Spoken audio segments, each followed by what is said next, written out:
أعوذ بالله من الشيطان الرجيم. بسم الله الرحمن الرحيم. ألف لام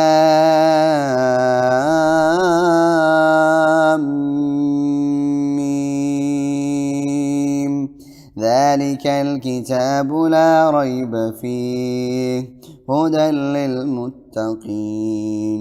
الذين يؤمنون بالغيب ويقيمون الصلاة ومما رزقناهم ينفقون والذين يؤمنون بما أنزل إليك وما أنزل من قبلك وبالآخرة هم يوقنون أولئك على هدى من ربهم وأولئك هم المفلحون. إن الذين كفروا سواء عليهم أأنذرتهم أم لم تنذرهم لا يؤمنون. ختم الله على قلوبهم وعلى سمعهم وعلى أبصارهم غشاوة ولهم عذاب عظيم. ومن الناس من يقول آمنا بالله وباليوم الآخر وما هم بمؤمنين يخادعون الله والذين آمنوا وما يخدعون إلا أنفسهم وما يشعرون. في قلوبهم مرض فزادهم الله مرضا ولهم عذاب أليم بما كانوا يكذبون. وإذا قيل لهم لا تفسدوا في الأرض قالوا إنما نحن مصلحون ألا إنهم هم المفسدون ولكن لا يشعرون. وإذا قيل لهم آمنوا كما آمن الناس قالوا أنؤمن كما آمن السفهاء ألا إنهم هم السفهاء ولكن لا يعلمون. وإذا لقوا الذين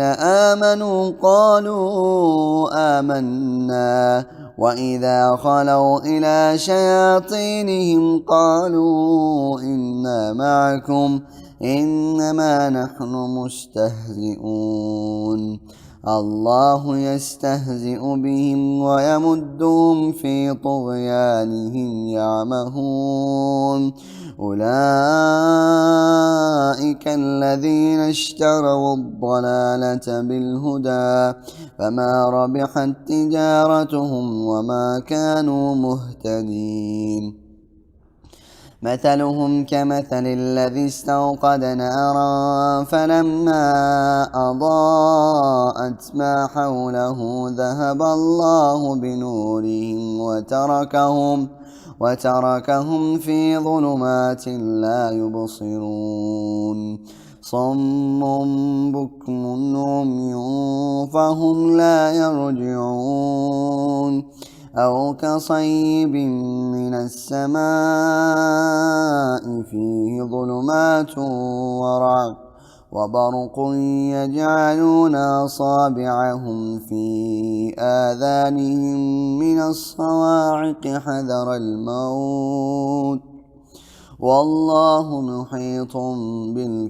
بالكافرين. يكاد البرق يخطف أبصارهم كلما أضاء لهم مشوا فيه وإذا أظلم عليهم قاموا ولو شاء الله لذهب بسمعهم وأبصارهم إن الله على كل شيء قدير.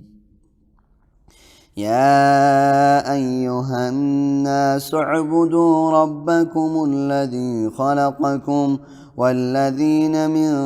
قبلكم لعلكم تتقون الذي جعل لكم الأرض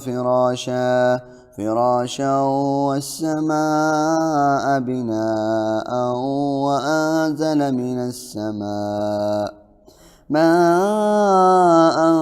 فأخرج به من الثمرات رزقا لكم فلا تجعلوا لله أندادا وأنتم تعلمون. وإن كنتم في ريب مما نزلنا على عبدنا فأتوا بسورة من مثله وادعوا شهداءكم من دون الله إن كنتم صادقين. فإن لم تفعلوا ولن تفعلوا فاتقوا النار التي وقودها الناس والحجارة أعدت للكافرين. وبشر الذين آمنوا وعملوا الصالحات أن لهم جنات تجري من تحتها الأنهار كلما رزقوا منها من ثمرة رزقا قالوا هذا الذي رزقنا من قبل وأتوا به متشابها ولهم فيها أزواج مطهرة وهم فيها خالدون. إن الله لا يستحيي أن يضرب مثلا ما بعوضة فما فوقها فأما الذين آمنوا فيعلمون أنه الحق من ربهم وأما الذين كفروا فيقولون ماذا أراد الله بهذا مثلا يضل به كثيرا ويهدي به كثيرا وما يضل به إلا الفاسقين الذين ينقضون عهد الله من بعد ميثاقه ويقطعون ما أمر الله به أن يوصل ويفسدون في الأرض أولئك هم الخاسرون. كيف تكفرون بالله وكنتم أمواتا فأحياكم ثم يميتكم ثم يحييكم ثم إليه ترجعون. هو الذي خلق لكم ما في الأرض جميعا ثم استوى إلى السماء فسواهن 7 سماوات وهو بكل شيء عليم. وإذ قال ربك للملائكة إني جاعل في الأرض خليفة قالوا أتجعل فيها من يفسد فيها ويسفك الدماء ونحن نسبح بحمدك ونقدس لك قال إني أعلم ما لا تعلمون. وعلم آدم الأسماء كلها ثم عرضهم على الملائكة فقال أنبئوني بأسماء هؤلاء إن كنتم صادقين. قالوا سبحانك لا علم لنا إلا ما علمتنا إنك أنت العليم الحكيم. قال يا آدم أنبئهم بأسمائهم فلما أنبأهم بأسمائهم قال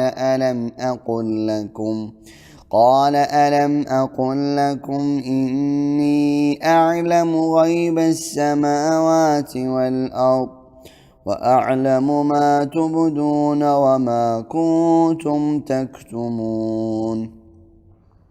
وإذ قلنا للملائكة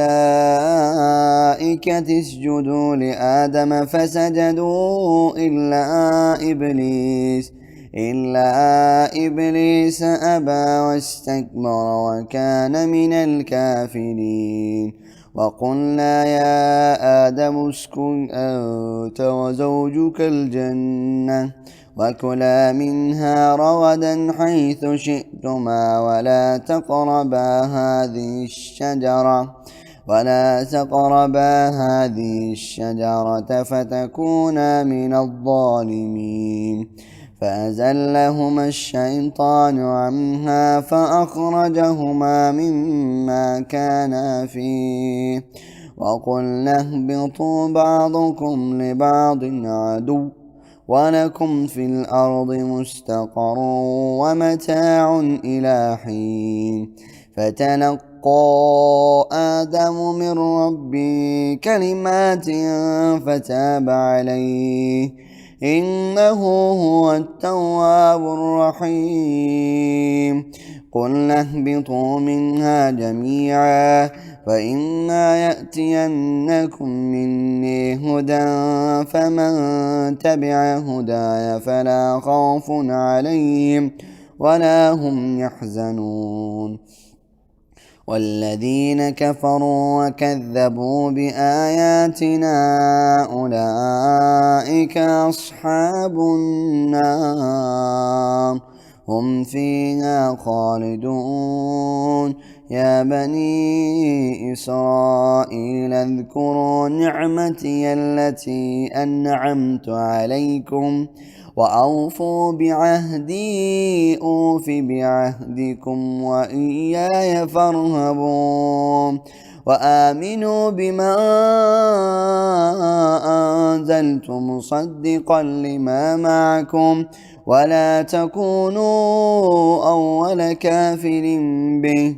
ولا تشتروا بآياتي ثمنا قليلا وإياي فاتقون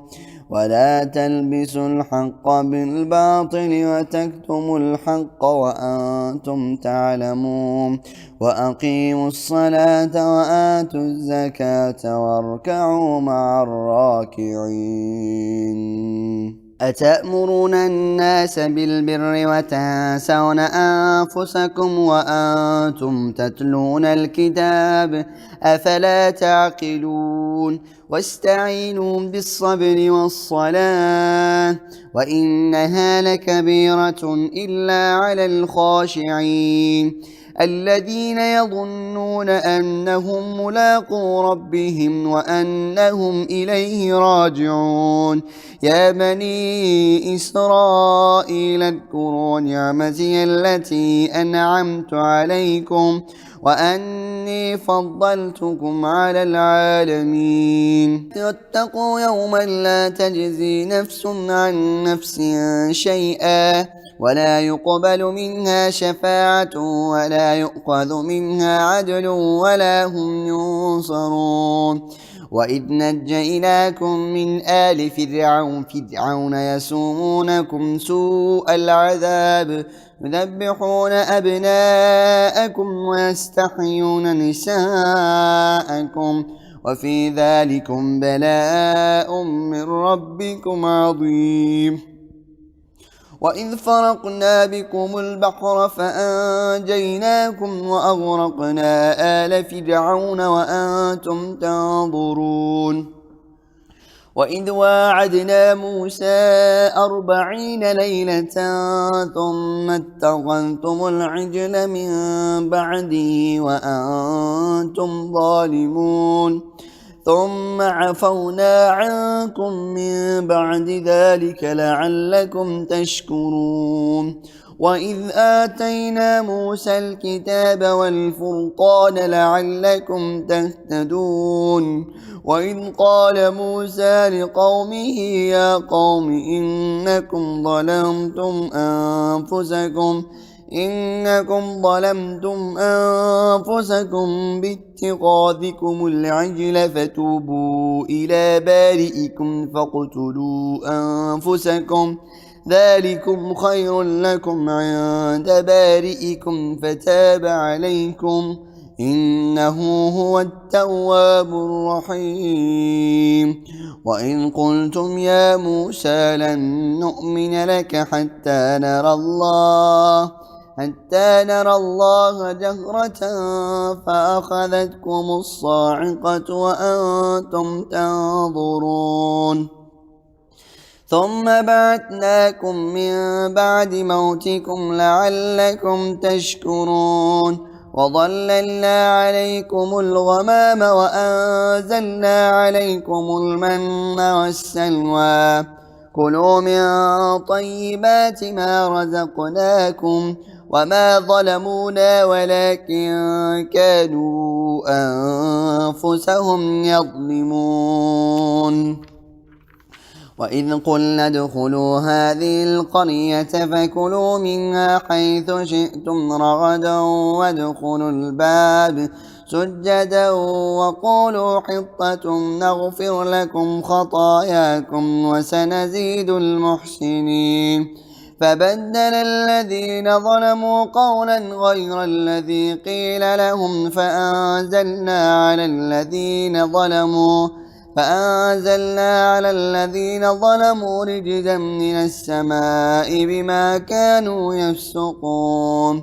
وإذ استسقى موسى لقومه فقلنا اضرب بعصاك الحجر فانفجرت منه 12 عينا قد علم كل أناس مشربهم كلوا واشربوا من رزق الله ولا تعثوا في الأرض مفسدين وإذ قلتم يا موسى لن نصبر على طعام واحد فادع لنا ربك يخرج لنا مما تنبت الأرض من بقلها وقثائها وفومها وعدسها وبصلها قال تستبدلون الذي هو أدنى بالذي هو خير اهبطوا مصرا فإن لكم ما سألتم وضربت عليهم الذلة والمسكنة وباءوا بغضب من الله ذلك بأنهم كانوا يكفرون بآيات الله ويقتلون النبيين بغير الحق ذلك بما عصوا وكانوا يعتدون إن الذين آمنوا والذين هادوا والنصارى والصابئين من آمن بالله واليوم الآخر وعمل صالحا فلهم أجرهم عند ربهم ولا خوف عليهم ولا هم يحزنون وإذ أخذنا ميثاقكم لرفعنا فوقكم الطور خذوا ما آتيناكم بقوة واذكروا ما فيه لعلكم تتقون ثم توليتم من بعد ذلك فلولا فضل الله عليكم ورحمته لكنتم من الخاسرين ولقد علمتم الذين اعتدوا منكم في السبت فقلنا لهم كونوا قردة خاسئين فجعلناها نكالا لما بين يديها وما خلفها وموعظة للمتقين وإذ قال موسى لقومه إن الله يأمركم أن تذبحوا بقرة قالوا أتتخذنا هزوا قال أعوذ بالله أن أكون من الجاهلين قالوا ادع لنا ربك يبين لنا ما هي قال إنه يقول إنها بقرة لا فارض ولا بكر عوان بين ذلك ففعلوا ما تؤمرون قالوا ادع لنا ربك يبين لنا ما لونها قال إنه يقول إنها بقرة صفراء فاقع لونها تسر الناظرين قالوا ادع لنا ربك يبين لنا ما هي إن البقرة شابه علينا وإنا إن شاء الله لمهتدون قال إنه يقول إنها بقرة لا ذلول تثير الأرض ولا تسقي الحرث مسلمة لا شية فيها قالوا الآن جئت بالحق فذبحوها وما كادوا يفعلون وإذ قتلتم نفسا فادارأتم فيها والله مخرج ما كنتم تكتمون فقلنا اضربوه ببعضها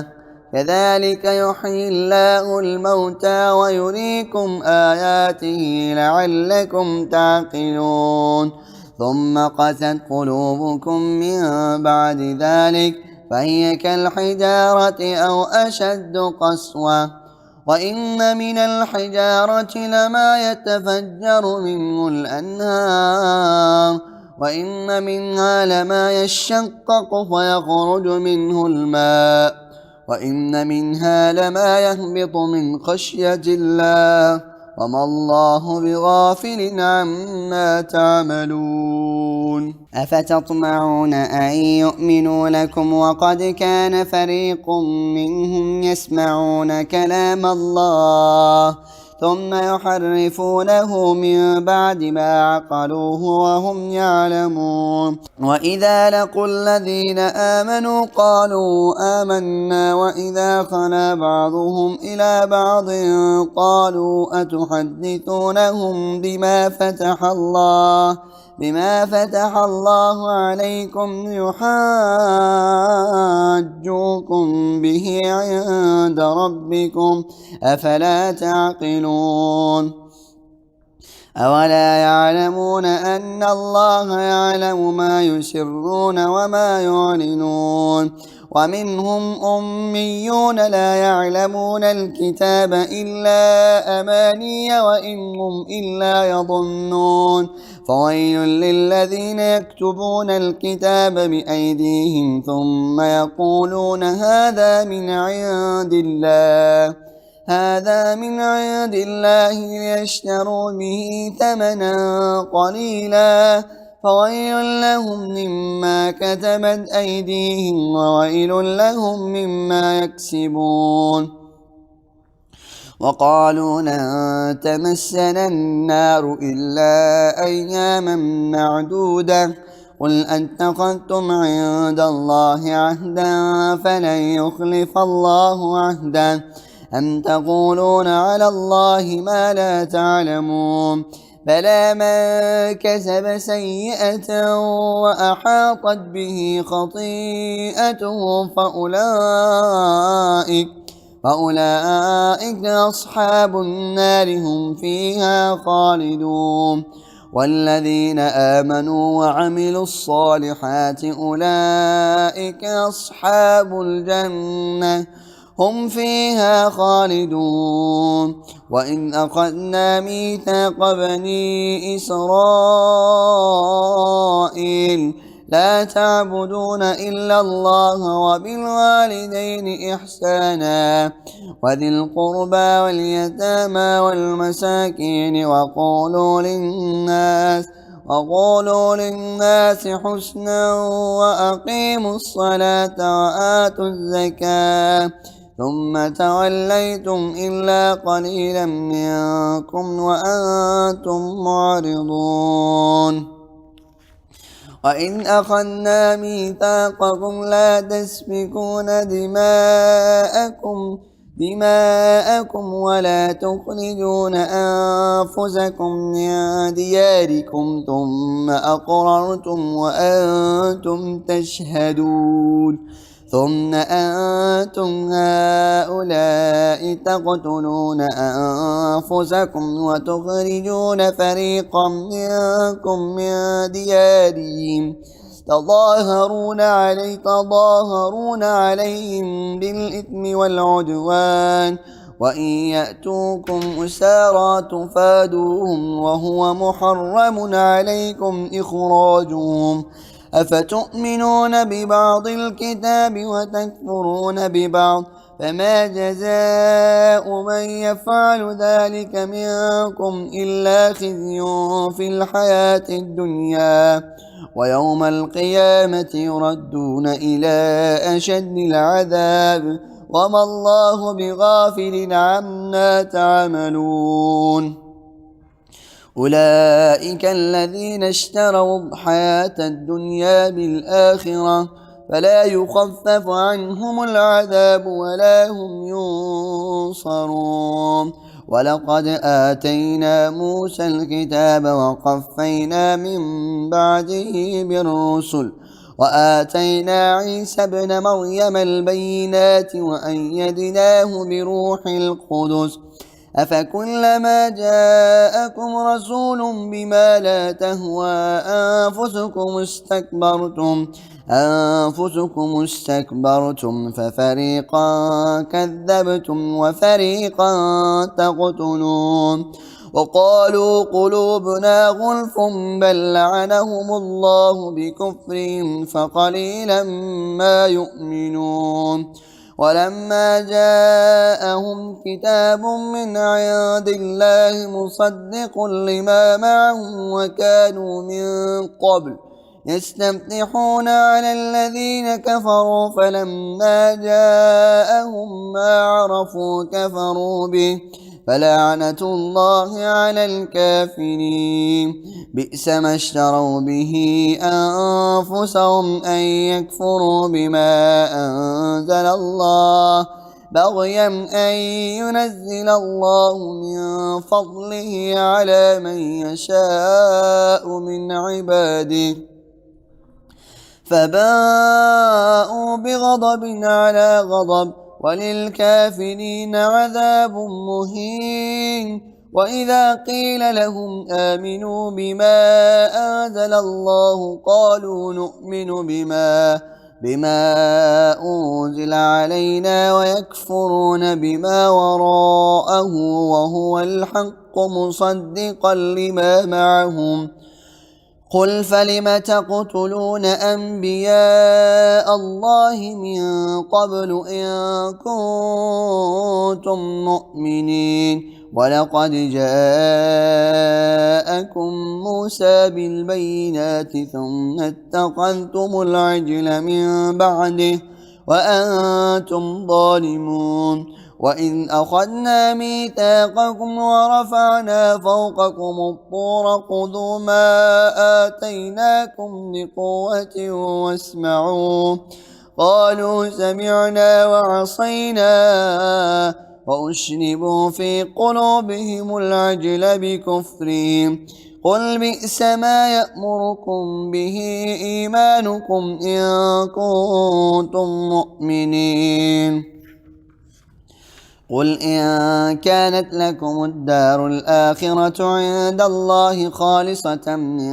دون الناس فتمنوا الموت إن كنتم صادقين ولن يتمنوه أبدا بما قدمت أيديهم والله عليم بالظالمين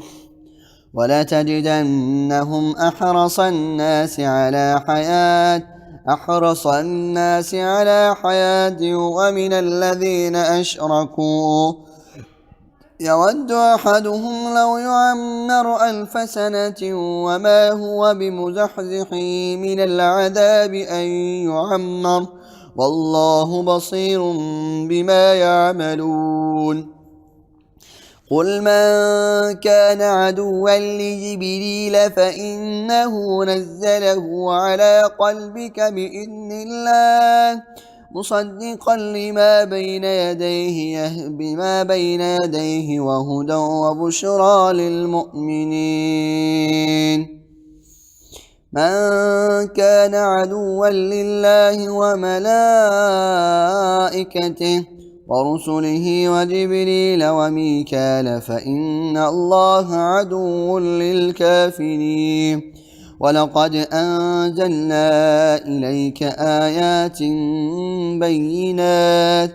وما يكفر بها إلا الفاسقون وكلما عاهدوا عهدا نبذه فريق منهم بل أكثرهم لا يؤمنون ولما جاءهم رسول من عند الله مصدق لما معهم نبذ فريق من الذين أوتوا كتاب الله وراء ظهورهم كأنهم لا يعلمون واتبعوا ما تتلو الشياطين على ملك سليمان وما كفر سليمان ولكن الشياطين كفروا يعلمون الناس السحر وما أنزل على الملكين ببابل هاروت وماروت وما يعلمان من أحد حتى يقولا إنما نحن فتنة فلا تكفر فيتعلمون منهما ما يفرقون به بين المرء وزوجه وما هم بضارين به من أحد إلا بإذن الله ويتعلمون ما يضرهم ولا ينفعهم ولقد علموا لمن اشتراه ما له في الآخرة من خلاق ولبئس ما شروا به أنفسهم لو كانوا يعلمون ولو أنهم آمنوا واتقوا لمثوبة من عند الله خير لو كانوا يعلمون يا أيها الذين آمنوا لا تقولوا راعنا وقولوا انظرنا واسمعوا وللكافرين عذاب أليم ما يود الذين كفروا من أهل الكتاب ولا المشركين أن ينزل عليكم من خير من ربكم والله يختص برحمته من يشاء والله ذو الفضل العظيم ما ننسخ من آية أو ننسها نأت بخير منها أو مثلها ألم تعلم أن الله على كل شيء قدير ألم تعلم أن الله له ملك السماوات والأرض وما لكم من دون الله من ولي ولا نصير أم تريدون أن تسألوا رسولكم كما سئل موسى من قبل ومن يتبدل الكفر بالإيمان فقد ضل سواء السبيل ود كثير من أهل الكتاب لو يردونكم من بعد إيمانكم كفارا حسدا من عند أنفسهم من بعد ما تبين لهم الحق فاعفوا واصفحوا حتى يأتي الله بأمره إن الله على كل شيء قدير وأقيموا الصلاة وآتوا الزكاة وما تقدموا لأنفسكم من خير تجدوه عند الله إن الله بما تعملون بصير وقالوا لن يدخل الجنة إلا من كان هودا أو نصارى تلك أمانيهم قل هاتوا برهانكم إن كنتم صادقين بلى من أسلم وجهه لله وهو محسن فله أجره عند ربه ولا خوف عليهم ولا هم يحزنون وقالت اليهود ليست النصارى على شيء وقالت النصارى ليست اليهود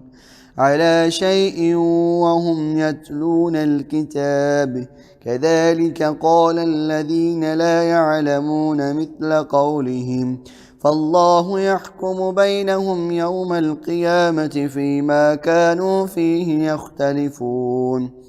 ومن أظلم ممن منع مساجد الله أن يذكر فيها اسمه وسعى في خرابها أولئك ما كان لهم أن يدخلوها إلا خائفين لهم في الدنيا خزي ولهم في الآخرة عذاب عظيم ولله المشرق والمغرب فأينما تولوا فثم وجه الله إن الله واسع عليم وقالوا اتخذ الله ولدا سبحانه بل له ما في السماوات والأرض كل له قانتون بديع السماوات والأرض وإذا قضى أمرا فإنما يقول له كن فيكون وقال الذين لا يعلمون لولا يكلمنا الله أو تأتينا آية كذلك قال الذين من قبلهم مثل قولهم تشابهت قلوبهم قد بينا الآيات لقوم يوقنون إنا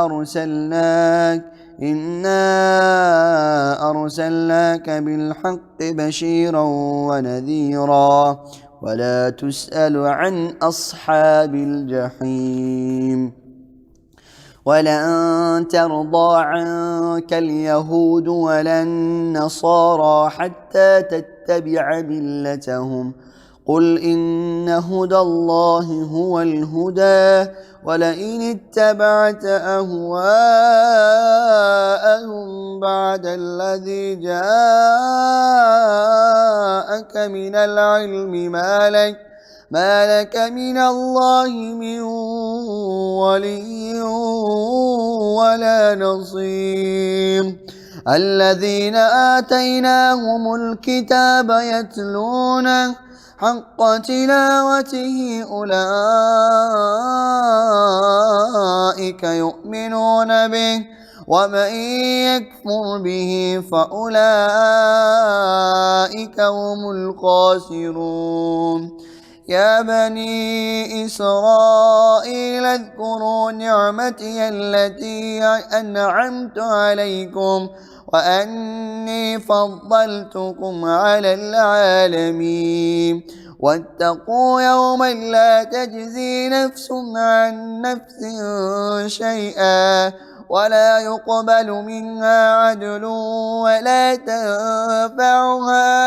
ولا تنفعها شفاعة ولا هم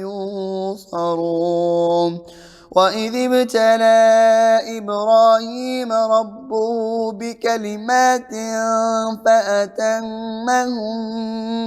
قال إني جاعلك للناس إماما قال ومن ذريتي قال لا ينال عهد الظالمين وإذ جعلنا البيت مثابة للناس وأمنا واتخذوا من مقام إبراهيم مصلى وعهدنا إلى إبراهيم وإسماعيل أن طهر بيتي للطائفين والعاكفين والركع السجود. وإذ قال إبراهيم رب اجعل هذا بلدا آمنا وارزق أهله من الثمرات من آمن منهم بالله واليوم الآخر قال ومن كفر فأمتعه قليلا ثم أضطره إلى عذاب النار وبئس المصير. وإذ يرفع إبراهيم القواعد من البيت وإسماعيل ربنا تقبل منا إنك أنت السميع العليم.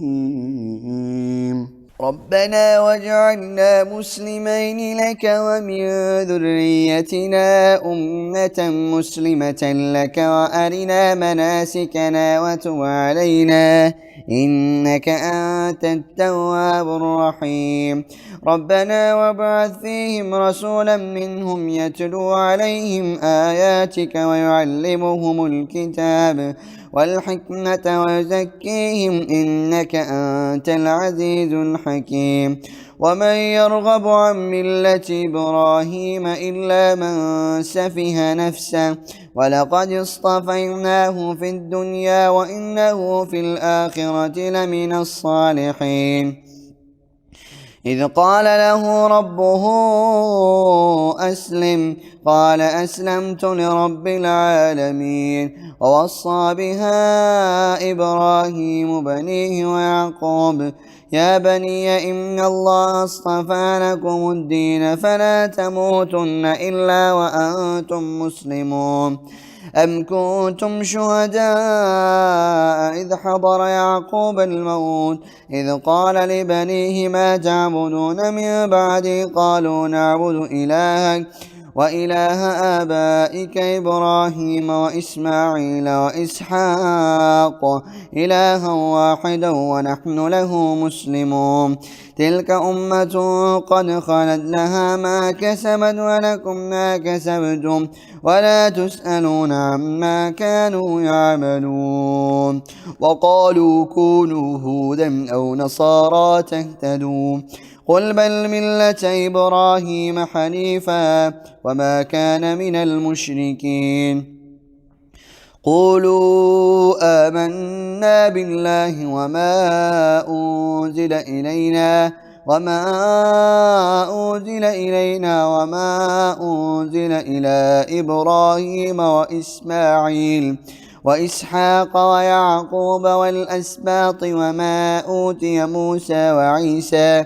وما أوتي النبيون من ربهم لا نفرق بين أحد منهم ونحن له مسلمون. فإن آمنوا بمثل ما آمنتم به فقد اهتدوا وإن تولوا فإنما هم في شقاق فسيكفيكهم الله وهو السميع العليم. صبغة الله ومن أحسن من الله صبغة ونحن له عابدون. قل أتحاجوننا في الله وهو ربنا وربكم ولنا أعمالنا ولكم أعمالكم ونحن له مخلصون.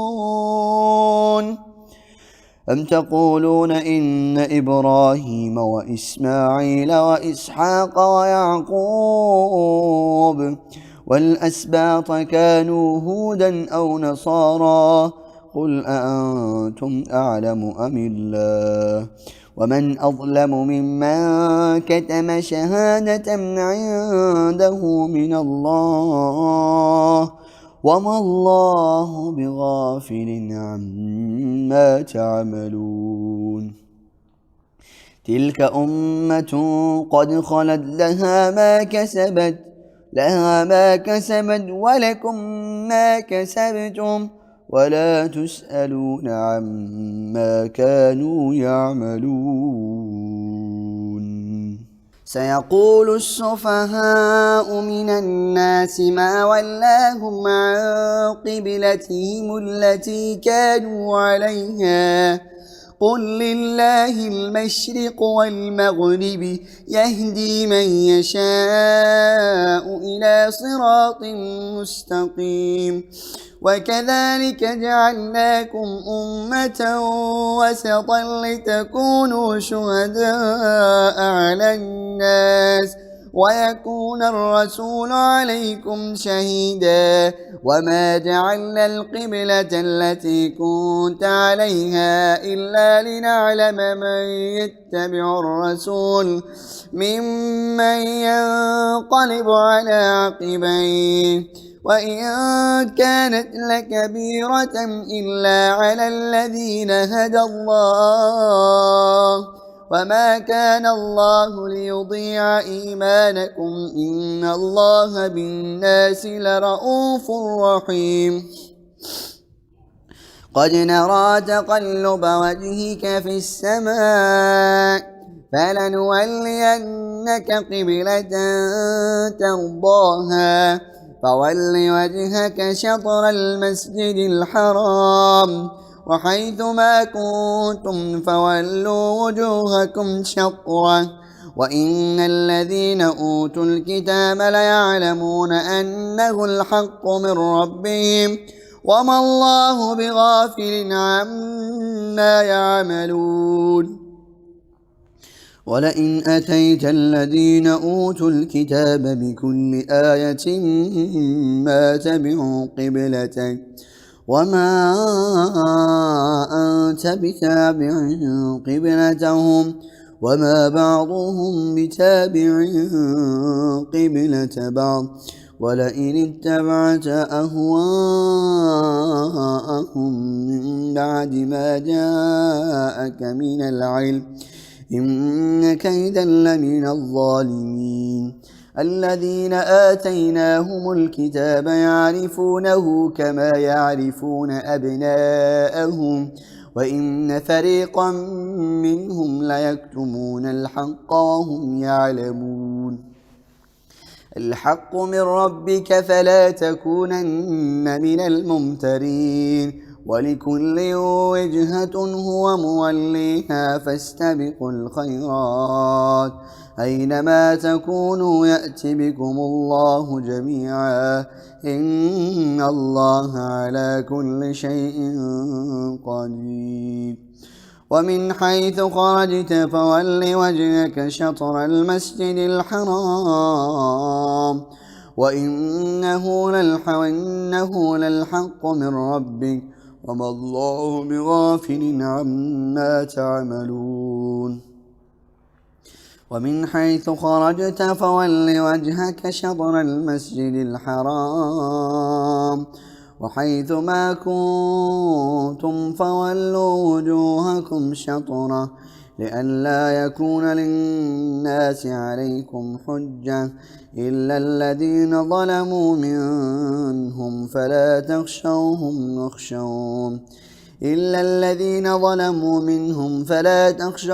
واخشوني ولأتم نعمتي عليكم ولعلكم تهتدون. كما أرسلنا فيكم رسولا منكم يتلو عليكم آياتنا ويزكيكم ويعلمكم الكتاب والحكمة ويعلمكم ما لم تكونوا تعلمون. فاذكروني أذكركم واشكروا لي ولا تكفرون. يا أيها الذين آمنوا استعينوا بالصبر والصلاة إن الله مع الصابرين.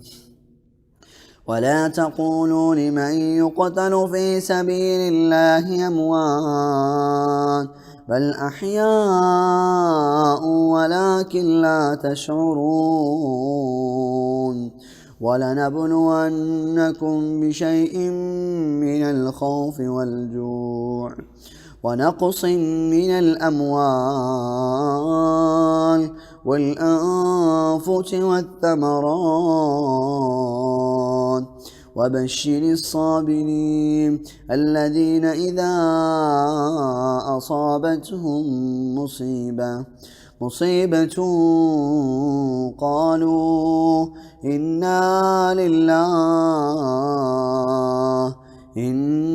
لله وإنا إليه راجعون أولئك عليهم صلوات من ربهم ورحمة وأولئك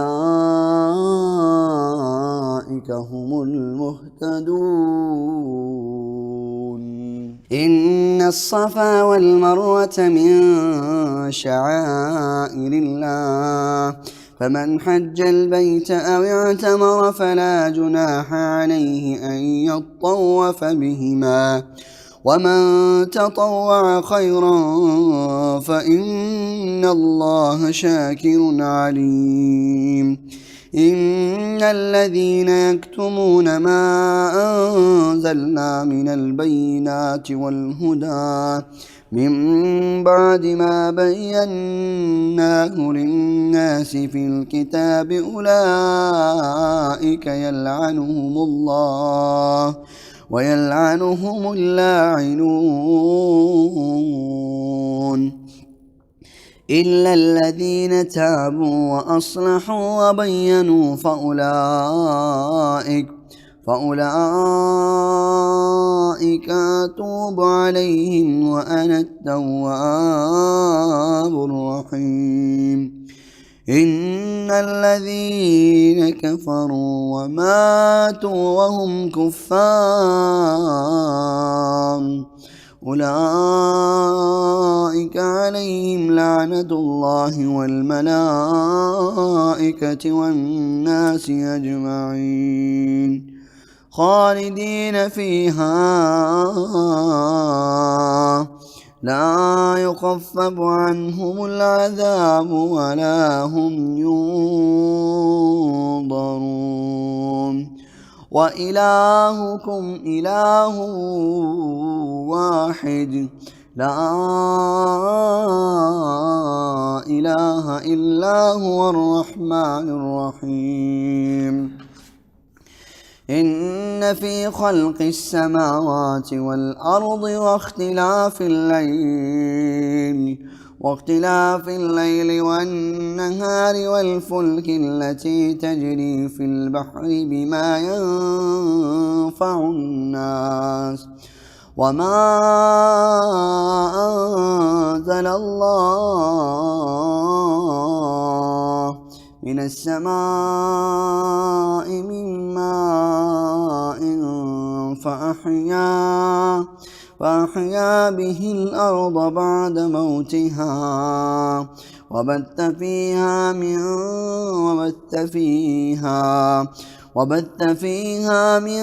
كل دابة وتصريف الرياح والسحاب المسخر بين السماء والأرض لآيات لقوم يعقلون ومن الناس من يتخذ من دون الله أندادا يحبونهم كحب الله والذين آمنوا أشد حبا لله ولو يرى الذين ظلموا إذ يرون العذاب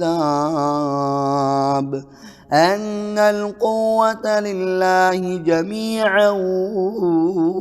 وأن الله شديد العذاب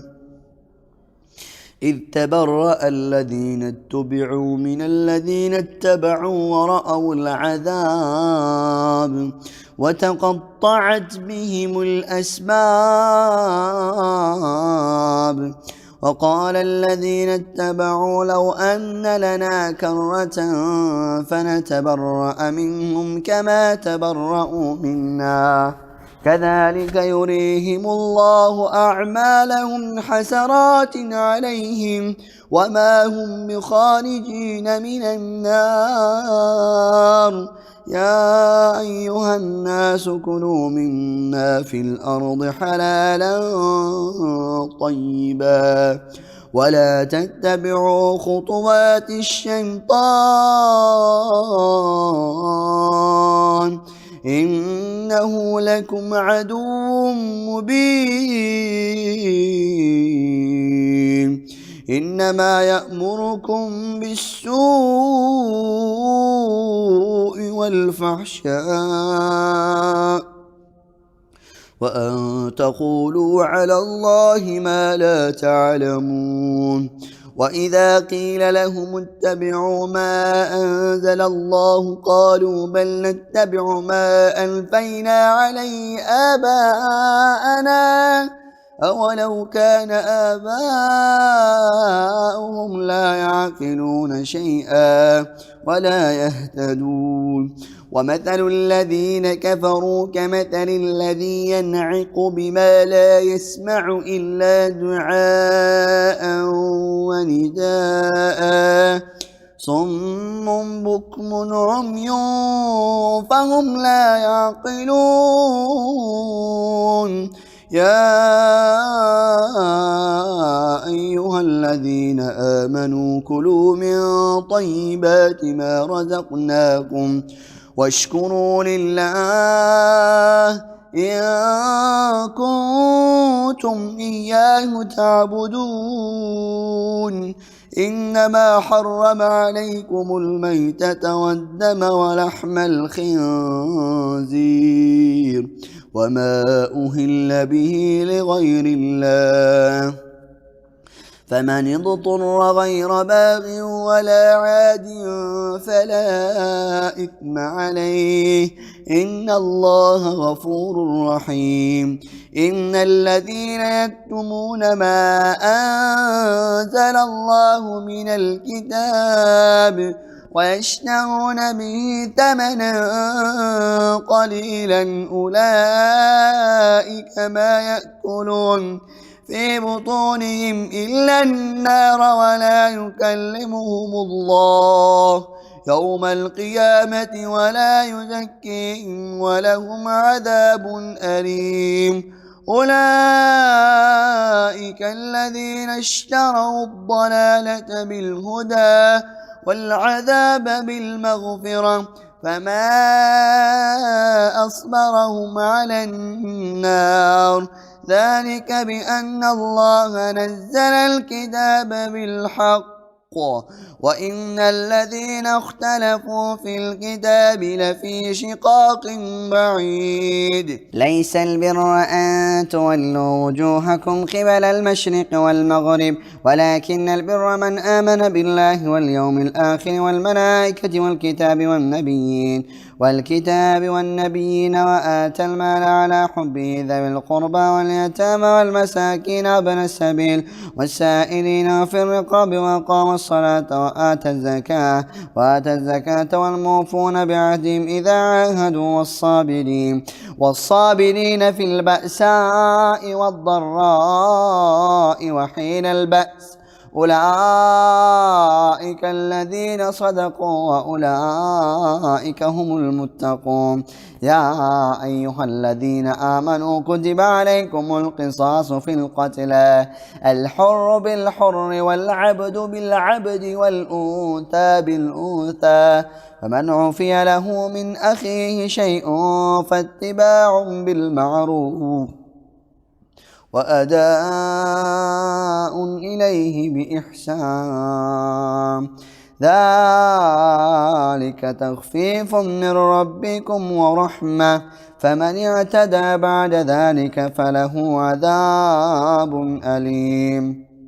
ولكم في القصاص حياة يا أولي الألباب لعلكم تتقون. كتب عليكم إذا حضر أحدكم الموت إن ترك خيرا الوصية للوالدين والأقربين بالمعروف حقا على المتقين. فمن بدله بعدما سمعه فإنما إثمه على الذين يبدلونه إن الله سميع عليم. فمن خاف من موص جنفا أو إثما فأصلح بينهم فلا إثم عليه إن الله غفور رحيم. يا أيها الذين آمنوا كتب عليكم الصيام كما كتب على الذين من قبلكم لعلكم تتقون. أياما معدودات فمن كان منكم مريضا أو على سفر فعدة من أيام أخر. وعلى الذين يطيقونه فدية طعام مسكين فمن تطوع خيرا فهو خير له وأن تصوموا خير لكم إن كنتم تعلمون. شهر رمضان الذي أنزل فيه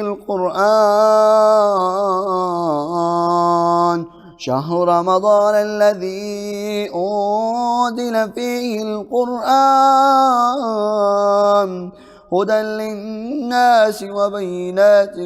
من الهدى والفرقان. فمن شهد منكم الشهر فليصم ومن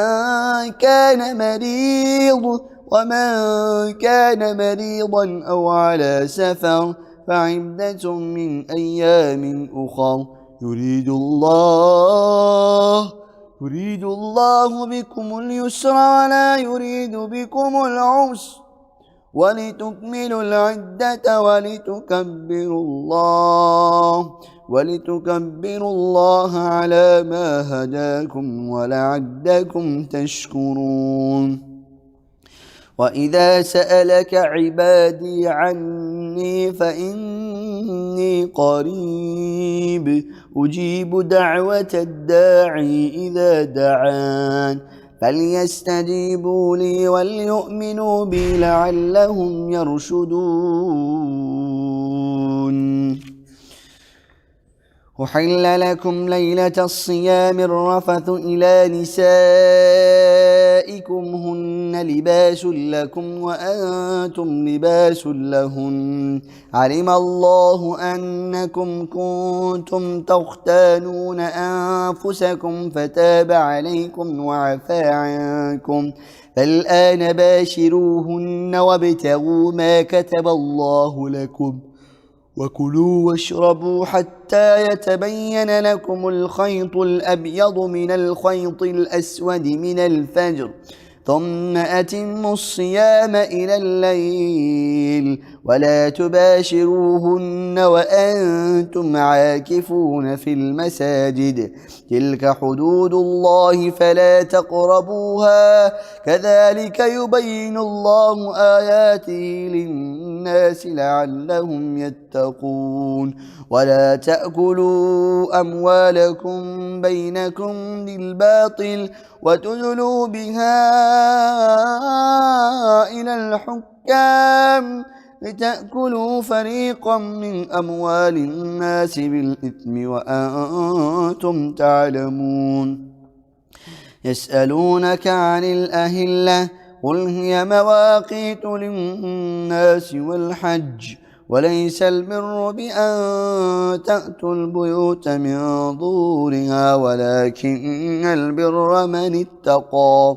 وأتوا البيوت من أبوابها واتقوا الله لعلكم تفلحون. وقاتلوا في سبيل الله الذين يقاتلونكم ولا تعتدوا إن الله لا يحب المعتدين. وقتلوهم حيث ثقفتموهم وأخرجوهم من حيث أخرجوكم والفتنة أشد من القتل ولا تقاتلوهم عند المسجد الحرام حتى يقاتلوكم فيه، فإن قاتلوكم فاقتلوهم، كذلك جزاء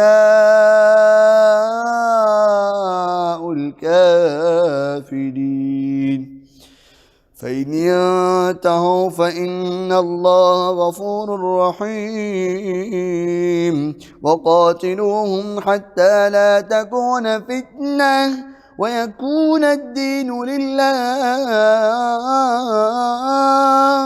فإن انتهوا فلا عدوان إلا على الظالمين.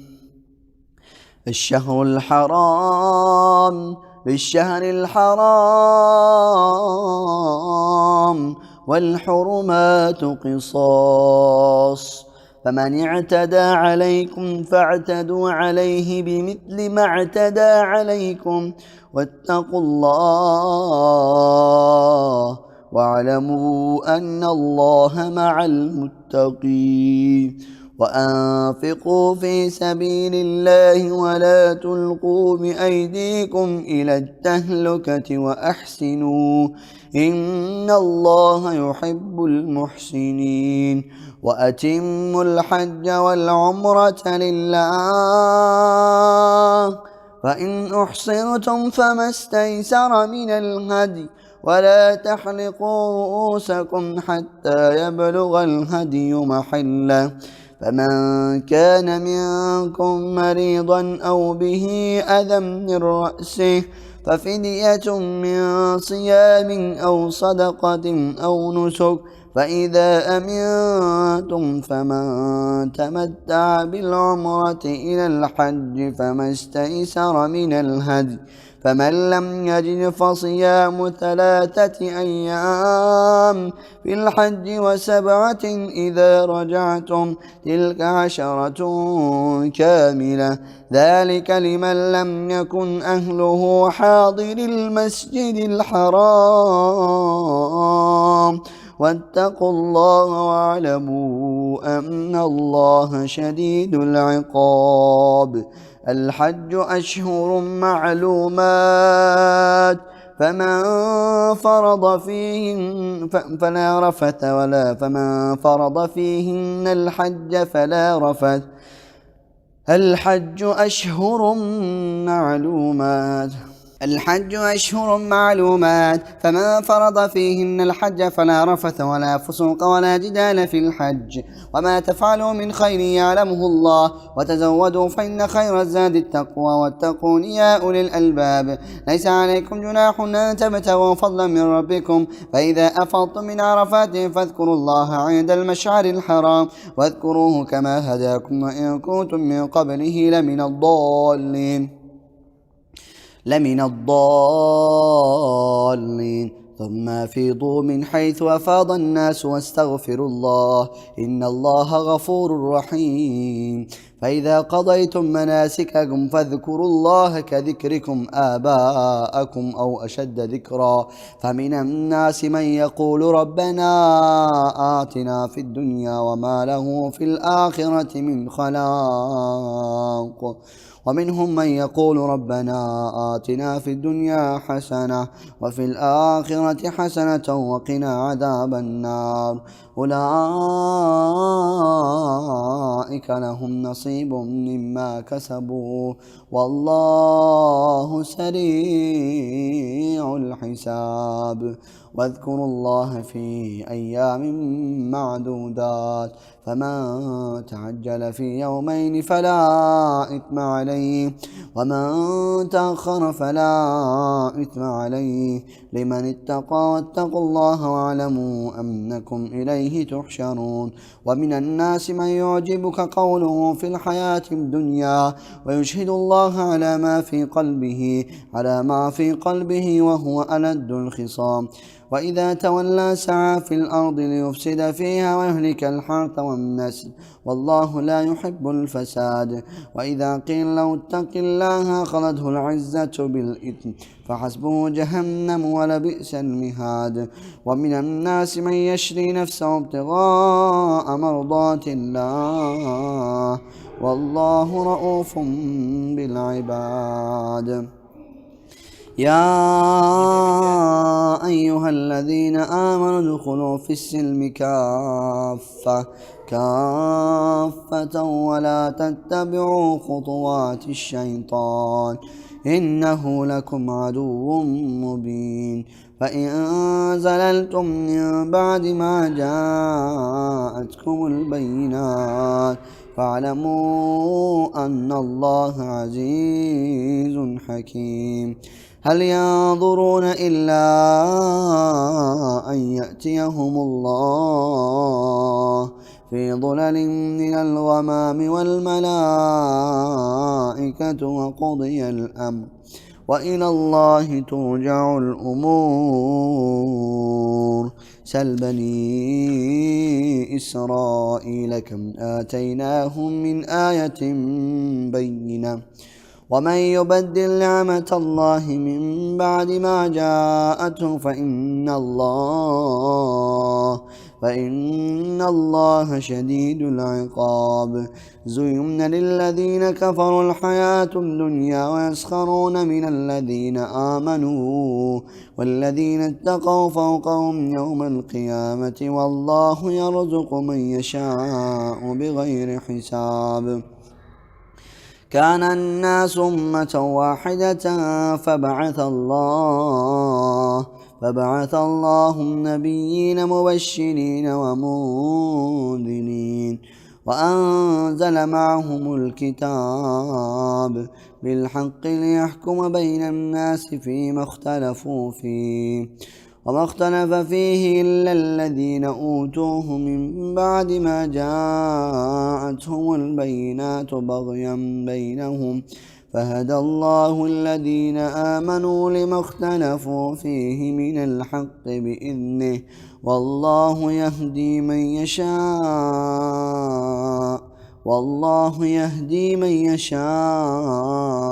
إلى صراط مستقيم أم حسبتم أن تدخلوا الجنة ولما يأتكم مثل الذين خلوا من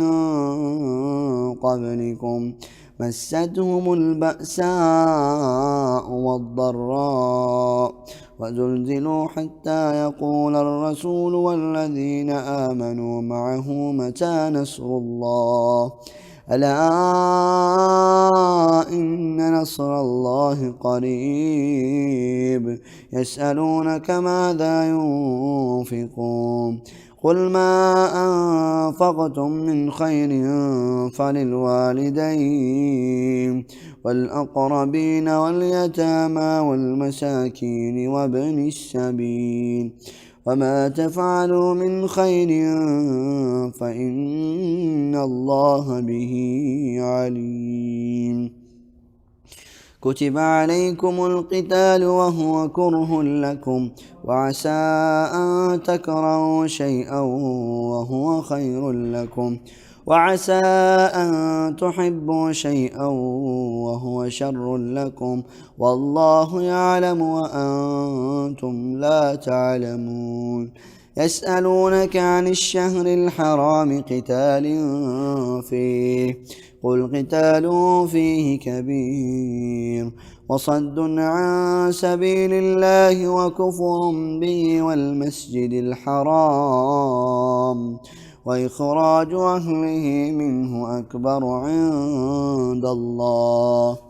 والفتنة أكبر من القتل ولا يزالون يقاتلونكم حتى يردوكم عن دينكم إن استطاعوا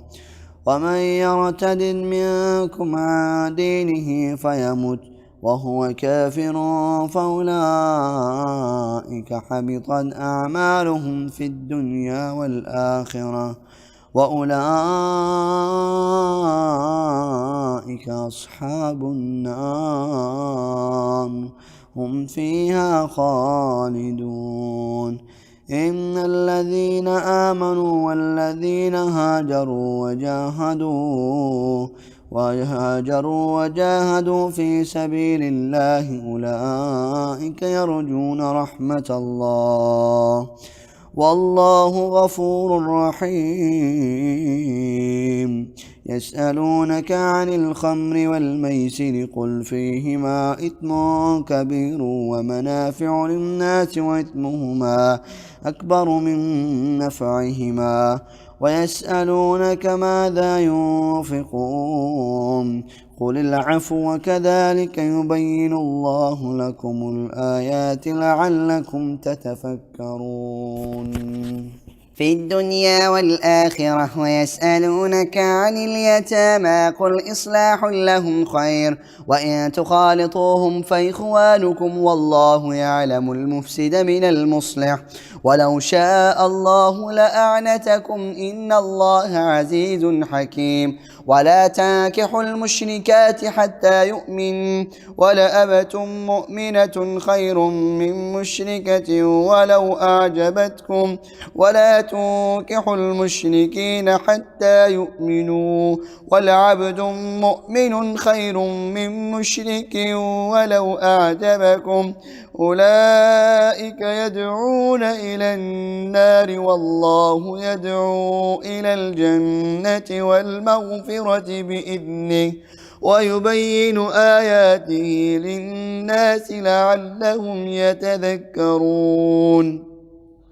ويسألونك عن المحيض قل هو أذى فاعتزلوا النساء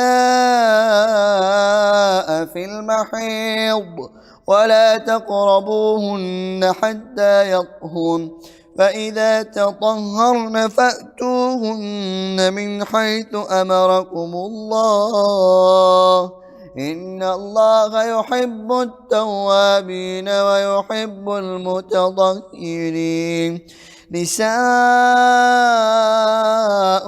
حرث لكم فأتوا حرثكم أنى شئتم وقدموا لأنفسكم واتقوا الله واعلموا أنكم ملاقوه وبشر المؤمنين. ولا تجعلوا الله عرضة لأيمانكم أن تبروا وتتقوا وتصلحوا بين الناس والله سميع عليم. لا يؤاخذكم الله باللغو في أيمانكم ولكن يؤاخذكم بما كسبت قلوبكم والله غفور حليم. للذين يؤلون من نسائهم تربص 4 أشهر فإن فاءوا فإن الله غفور رحيم.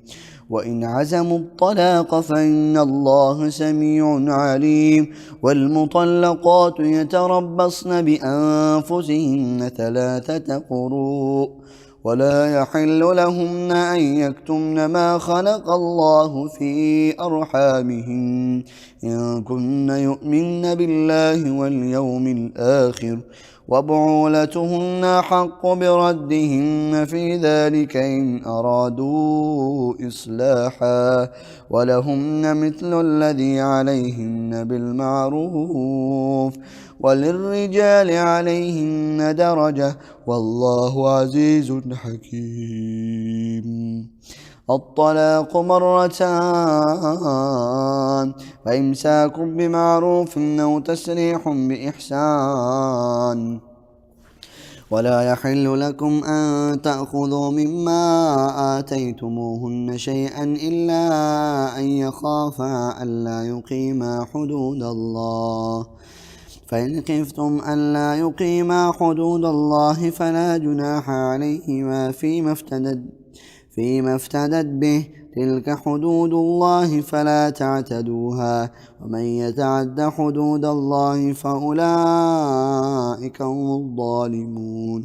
فإن طلقها فلا تحل له من بعد حتى تنكح زوجا غيره فإن طلقها فلا جناح عليهما أن يتراجعا إن ظنا أن يقيما حدود الله وتلك حدود الله يبينها لقوم يعلمون. وإذا طلقتم النساء فبلغن أجلهن فامسكوهن بمعروف أو سرحوهن بمعروف ولا تمسكوهن ضرارا لتعتدوا ومن يفعل ذلك فقد ظلم نفسه ولا تتخذوا آيات الله هزوا واذكروا نعمة الله عليكم وما أنزل عليكم من الكتاب والحكمة يعظكم به واتقوا الله واعلموا أن الله بكل شيء عليم وإذا طلقتم النساء فبلغن أجلهن فلا تعضلوهن أن ينكحن أزواجهن إذا تراضوا بينهم بالمعروف ذلك يوعظ به من كان منكم يؤمن بالله واليوم الآخر ذلكم أزكى لكم وأطهر والله يعلم وأنتم لا تعلمون والوالدات يرضعن أولادهن حولين كاملين لمن أراد أن يتم الرضاعة وعلى المولود له رزقهن وكسوتهن بالمعروف لا تكلف نفس إلا وسعها لا تضار والدة بولدها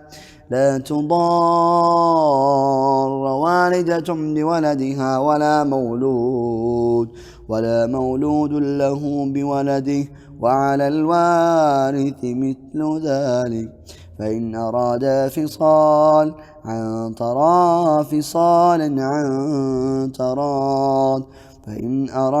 فصالا عن تراض منهما وتشاور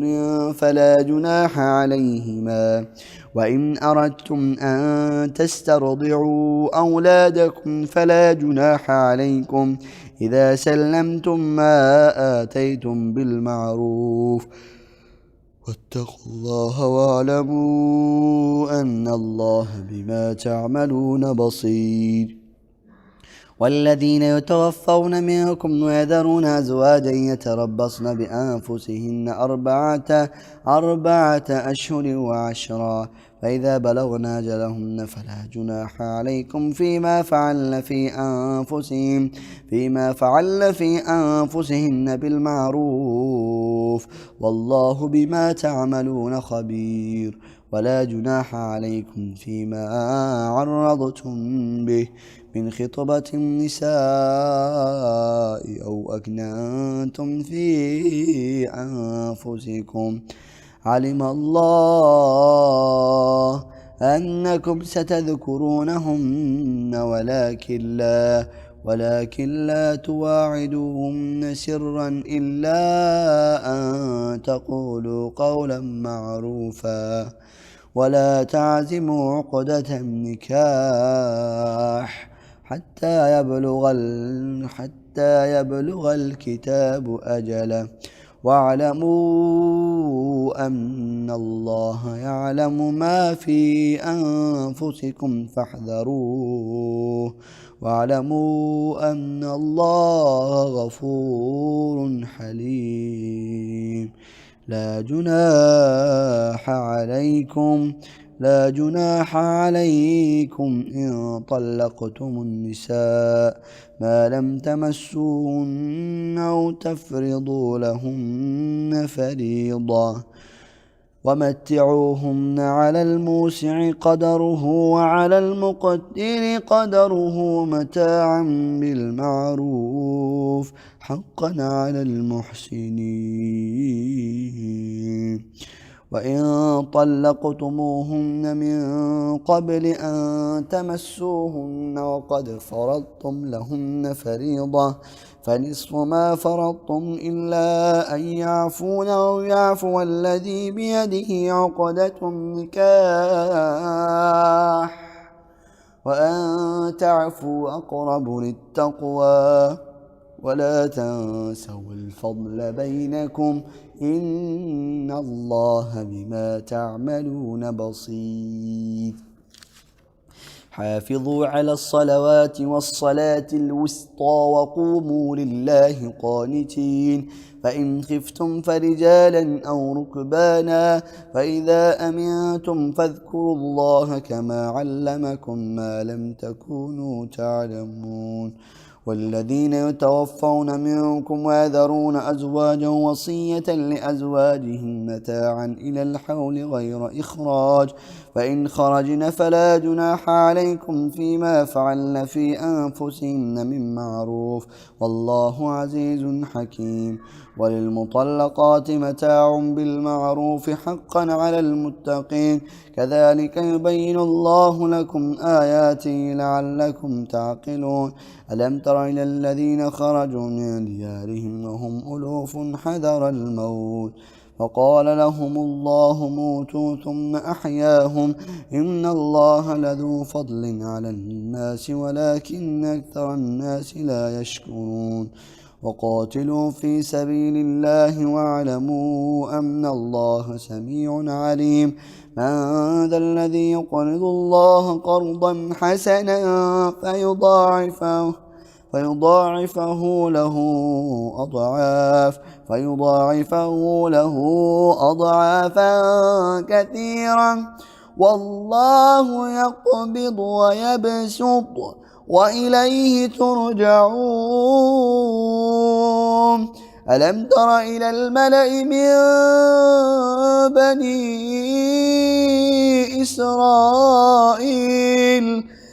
بني إسرائيل من بعد موسى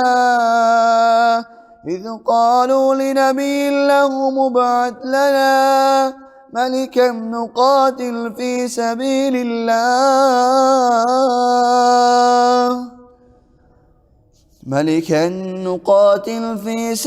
الله قال هل عسيتم إن كتب عليكم القتال ألا تقاتلوا قالوا وما لنا ألا نقاتل في سبيل الله وقد أخرجنا من ديارنا وأبنائنا فلما كتب عليهم القتال تولوا إلا قليلا منهم والله عليم بالظالمين وقال لهم نبيهم إن الله قد بعث لكم طالوت ملكا قالوا أنى يكون له الملك علينا ونحن أحق بالملك منه ولم يؤت سعة من المال قال إن الله اصطفاه عليكم وزاده بسطة في العلم والجسم والله يؤتي ملكه من يشاء والله واسع عليم وقال لهم نبيهم إن آية ملكه أن يأتيكم التابوت فيه سكينة من ربكم وبقية مما ترك آل موسى وآل هارون تحمله الملائكة إن في ذلك لآية لكم إن كنتم مؤمنين فلما فصل طالوت بالجنود قال إن الله مبتليكم بنهر فمن شرب منه فليس مني ومن لم يطعمه فإنه مني إلا من اغترف غرفة بيده فشربوا منه إلا قليلا منهم فلما جاوزه هو والذين آمنوا معه قالوا لا طاقة لنا اليوم بجالوت وجنوده قال الذين يظنون أنهم ملاقو الله كم من فئة قليلة غلبت فئة كثيرة بإذن الله والله مع الصابرين. فلما برزوا لجالوت وجنوده قالوا ربنا أفرغ علينا صبرا وثبت أقدامنا وانصرنا على القوم الكافرين. فهزموهم بإذن الله وقتل داود جالوت وآتاه الله الملك والحكمة وعلمه مما يشاء. ولولا دفع الله الناس بعضهم ببعض لفسدت الأرض ولكن الله ذو فضل على العالمين. تلك آيات الله نتلوها عليك بالحق وإنك لمن المرسلين. تلك الرسل فضلنا بعضهم على بعض منهم من كلم الله ورفع بعضهم درجات وآتينا عيسى ابن مريم البينات وأيدناه بروح القدس ولو شاء الله ما اقتتل الذين من بعدهم من بعد ما جاءتهم البينات ولكن اختلفوا فمنهم من آمن ومنهم من كفر ولو شاء الله ما اقتتلوا ولكن الله يفعل ما يريد. يا أيها الذين آمنوا أنفقوا مما رزقناكم من قبل أن يأتي يوم لا بيع فيه ولا خلة ولا شفاعة والكافرون هم الظالمون. الله لا إله إلا هو الحي القيوم لا تأخذه سنة ولا نوم له ما في السماوات وما في الأرض. من ذا الذي يشفع عنده إلا بإذنه يعلم ما بين أيديهم وما خلفهم ولا يحيطون بشيء من علمه إلا بما شاء وسع كرسيه السماوات والأرض ولا يؤوده حفظهما وهو العلي العظيم. لا إكراه في الدين قد تبين الرشد من الغي فمن يكفر بالطاغوت ويؤمن بالله فقد استمسك بالعروة الوثقى لا انفصام لها والله سميع عليم. الله ولي الذين آمنوا يخرجهم من الظلمات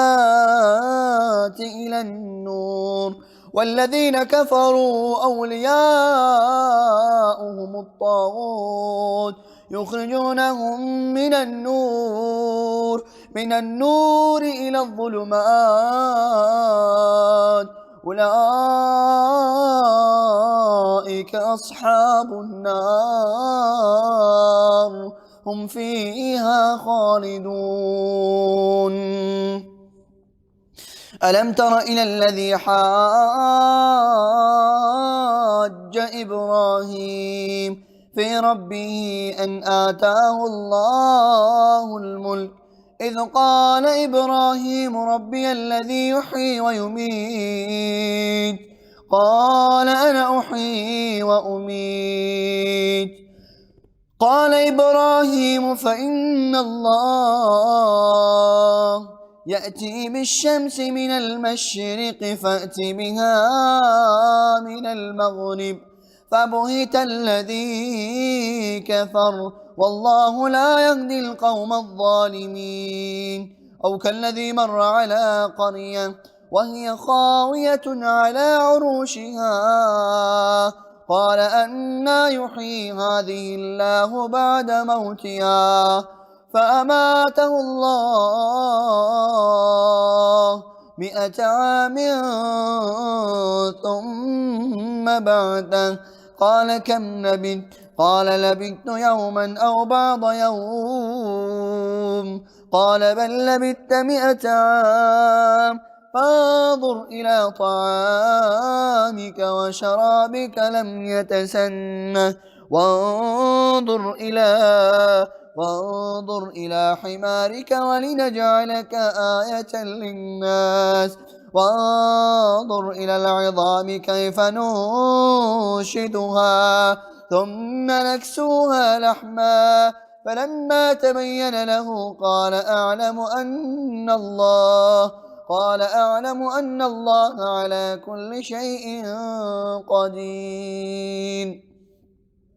وإذ قال إبراهيم رب أرني كيف تحيي الموتى قال أولم تؤمن قال بلى ولكن ليطمئن قلبي قال فخذ 4 من الطير فصرهن إليك ثم اجعل على كل جبل منهن جزءا ثم ادعهن يأتينك سعيا واعلم أن الله عزيز حكيم. مثل الذين ينفقون أموالهم في سبيل الله كمثل حبة أنبتت 7 سنابل في كل سنبلة 100 حبة والله يضاعف لمن يشاء والله واسع عليم. الذين ينفقون أموالهم في سبيل الله ثم لا يتبعون ما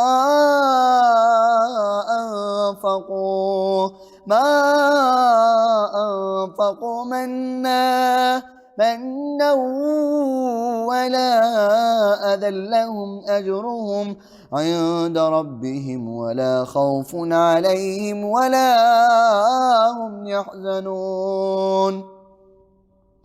قول معروف ومغفرة خير من صدقة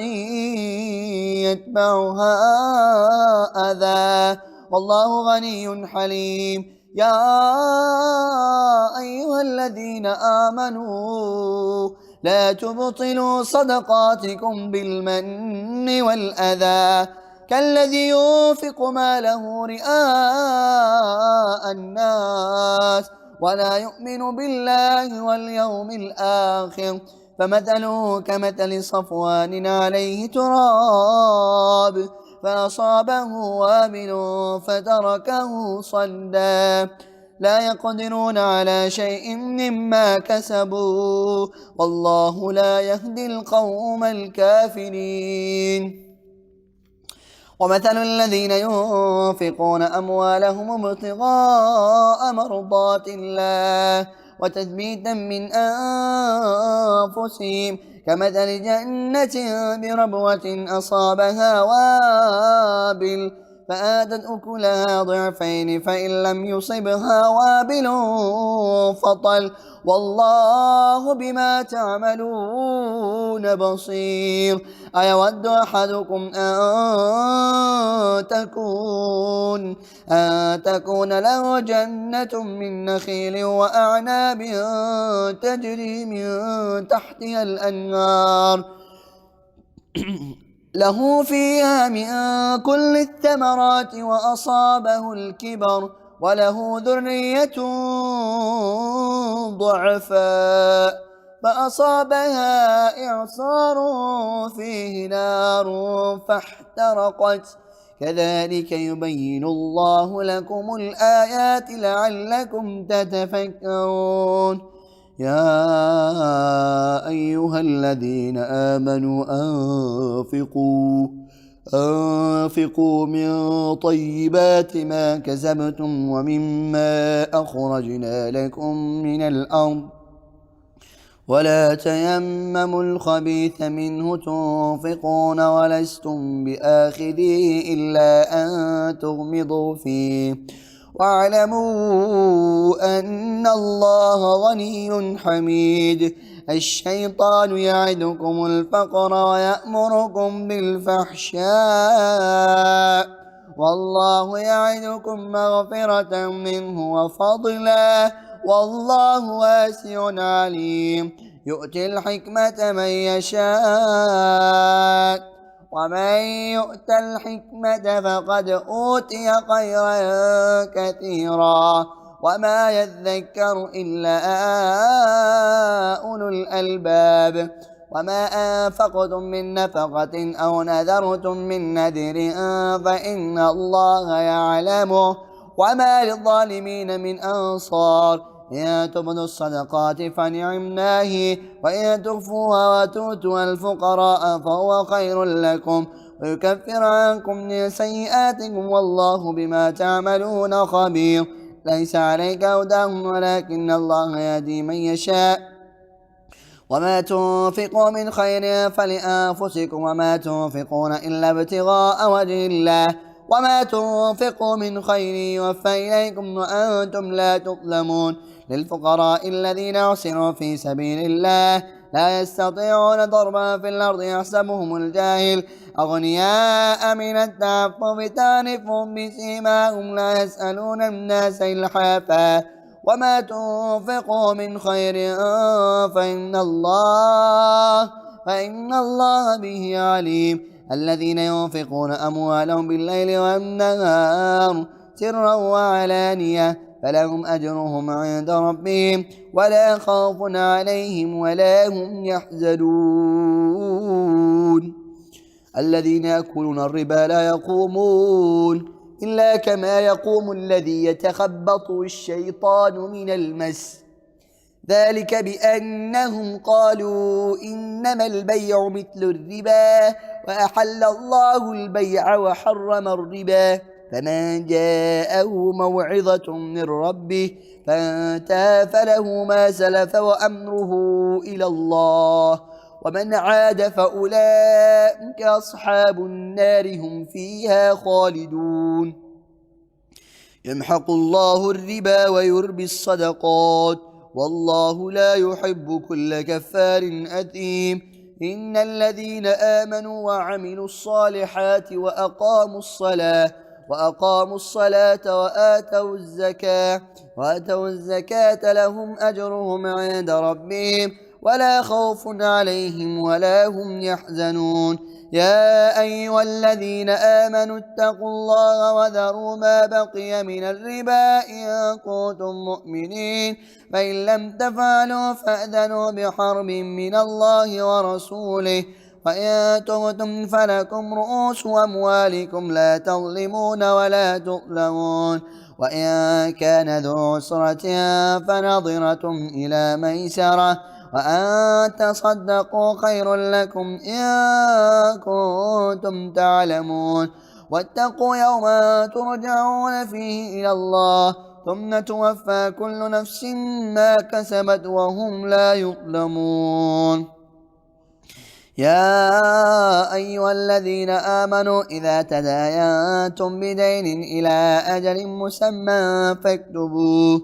وليكتب بينكم كاتب بالعدل ولا يأب كاتب أن يكتب كما علمه الله فليكتب وليملل الذي عليه الحق وليتق الله ربه ولا يبخس منه شيئا فإن كان الذي عليه الحق سفيها أو ضعيفا أو لا يستطيع أن يمل هو فليملل وليه بالعدل واستشهدوا شهيدين من رجالكم فإن لم يكونا رجلين فرجل وامرأتان ممن ترضون من الشهداء أن تضل إحداهما فتذكر إحداهما الأخرى ولا يأبى الشهداء إذا ما دعوا ولا تسأموا أن تكتبوه صغيرا أو كبيرا إلى أجله ذلكم أقسط عند الله وأقوم للشهادة وأدنى ألا ترتابوا إلا أن تكون تجارة حاضرة تديرونها بينكم فليس عليكم جناح ألا تكتبوها وأشهدوا إذا تبايعتم ولا يضار كاتب ولا شهيد وإن تفعلوا فإنه فسوق بكم واتقوا الله ويعلمكم الله والله بكل شيء عليم. وإن كنتم على سفر ولم تجدوا كاتبا فرهان مقبوضة فإن من بعضكم بعضا فليؤدي الذي ائتمن أمانته وليتق الله ربه ولا تكتموا الشهادة ومن يكتمها فإنه آثم قلبه والله بكل شيء عليم. لله ما في السماوات وما في الأرض وإن تبدوا ما في أنفسكم أو تخفوه يحاسبكم به الله ويغفر لمن يشاء ويعذب من يشاء والله على كل شيء قدير. آمن الرسول بما أنزل إليه من ربه والمؤمنون كل آمن بالله وملائكته وكتبه ورسله لا نفرق بين أحد من رسله وقالوا سمعنا وأطعنا غفرانك ربنا وإليك المصير. لا يكلف الله نفسا إلا وسعها لها ما كسبت وعليها ما اكتسبت. ربنا لا تؤاخذنا إن نسينا أو أخطأنا ربنا ولا تحمل علينا إصرا كما حملته على الذين من قبلنا ربنا ولا تحملنا ما لا طاقة لنا به واعف عنا واغفر لنا وارحمنا أنت مولانا فانصرنا على القوم الكافرين.